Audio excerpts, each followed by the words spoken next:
আলাইকুম ওয়া রাহমাতুল্লাহি ওয়া বারাকাতুহু। মহাপবিত্র বিশ্ব উরুস শরীফ ও বিশ্ব ইসলামী মহাসম্মেলন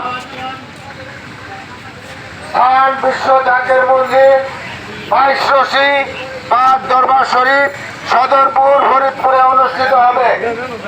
জাকের পার্টির মাননীয় চেয়ারম্যান মোস্তফা মীর ফয়সাল মুজাদ্দিদি সাহেবের পক্ষ থেকে এবং জাকের পার্টির সম্মানীয় মাননীয় সিনিয়র ভাইস চেয়ারম্যান অর্থনীতিবিদ অধ্যাপক ডক্টর সাহেব মীর ফয়সাল মুজাদ্দিদি সাহেবের পক্ষ থেকে আজকে প্রাণ আরেফেল কালীগঞ্জে মূলগাঁওয়ে সকল শ্রমিক ভাইদেরকে এবং পরিবহন শ্রমিক ভাইদেরকে সাংবাদিক ভাইদেরকে সকলকে আমরা দেশবাসী জাতি ধর্ম বর্ণ নির্বিশেষে সকলকে আমরা দাওয়াত করলাম।